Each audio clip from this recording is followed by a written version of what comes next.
अम्मा बाद, हम जब भी हम कलाम होते हैं तो राह के पत्थर भी गुलाम होते हैं। हम जब भी हम कलाम होते हैं तो राह के पत्थर भी गुलाम होते हैं।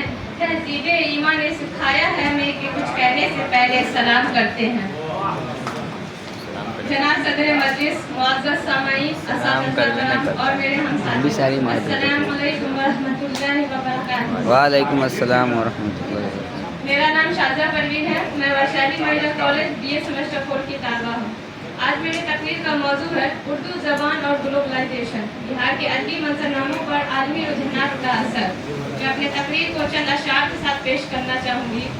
बात करने का हंसी तौर तरीका सीखा, बात करने का हंसी तौर तरीका सीखा, हमने उर्दू के बहाने से सलीका सीखा। नाज़रीन, ज़बान से बोलने का जरिया नहीं होती, बल्कि एक कौम की तहजीब, तारीख और सोच का आईना होती है। और जब हम उर्दू की बात करते हैं तो उर्दू इस आईना का सबसे रोशन हिस्सा माना जाता है। हाल उर्दू की मिट्टी है। 18वीं सदी से लेकर आज तक पटना, आरा, भागलपुर, दरभंगा ये सब उर्दू अदब के मरकज रहे हैं। यहाँ से मिर्जा बेदार बख्त और यगाना चंगेजी हुए और 20वीं सदी में अली सरदार जाफरी जैसे तरक्की पसंद शायर हुए। बिहार की उर्दू में गंगा की रवानी और सूफी के रंग दोनों मिलते हैं।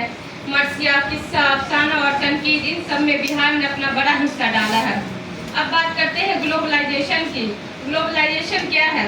आसान लफ्जों में कहा जाए तो ग्लोबलाइजेशन का मतलब है दुनिया का सिकुड़ना। Social media, Netflix, YouTube, Facebook, Instagram, इन सब ने फासले मिटा दिए हैं। बोलिए। आज बिहार का कोई भी इंसान लंदन के शायर को सीधा सुन सकता है। अंग्रेजी, हिंदी और दूसरी जबानों का गलबा बढ़ रहा है। यही आलमी रुझानात है। ग्लोबलाइजेशन ने उर्दू के लिए नए रास्ते खोल दिए हैं। पहले किताबों के लिए बाजार ढूंढना पड़ता था, लेकिन ग्लोबलाइजेशन की वजह से रिश्ता.org और किताबें.com पर बिहार का कोई भी तालिब इल्म घर बैठे सआदत हसन मंटो से लेकर शाद अजीम आबादी तक सब पढ़ सकता है। इंस्टाग्राम रील्स, फेसबुक पेज और यूट्यूब मुशायरों की वजह से आज के नौजवान शायर बिना किसी बड़े एडिटर के मशहूर हो रहे हैं। बिहार से लिखकर वायरल होना अब मुमकिन है। हर रोशनी के साथ साया होता है। इसका सबसे बड़ा मसला नस्तलिक स्क्रिप्ट का है।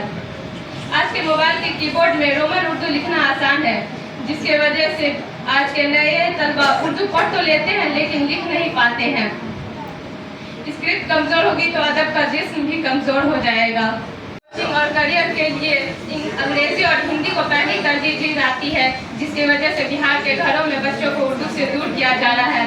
इसके लिए हमें ग्लोबलाइजेशन से लड़ना नहीं है, इसका इस्तेमाल करना है। बिहार उर्दू अकेडमी और अंजुमन तरक्की उर्दू को चाहिए कि वह ऑनलाइन क्लासेस, पॉडकास्ट सीरीज और उर्दू आवाज़ की लाइब्रेरी शुरू करे। स्कूलों में उर्दू को सिर्फ सिलेबस तक महदूद न रखा जाए, बल्कि बच्चों से उर्दू में ब्लॉग, शॉर्ट फिल्म और मीम भी बनवाएं, जिससे ज़बान और मज़ेदार हो बनेगा।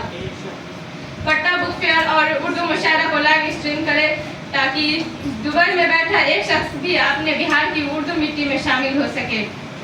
ग्लोबलाइजेशन एक दरिया है। अगर हम किनारे पर खड़े डरते रहे तो बह जाएंगे, लेकिन अगर कश्ती लेकर उतर गए तो नए किनारे तक पहुंच जाएंगे। उर्दू बिहार की जान है, इसको बचाना है तो हमें इसको वक्त के साथ चलना पड़ेगा। मैं अपने तकरीर को चंद अशआर के साथ इख्तिताम करना चाहूँगी। उर्दू ज़बान है सबसे हंसी, उर्दू ज़बान है सबसे हंसी, हर लफ्ज़ में छुपी तहजीबे नाज़नी।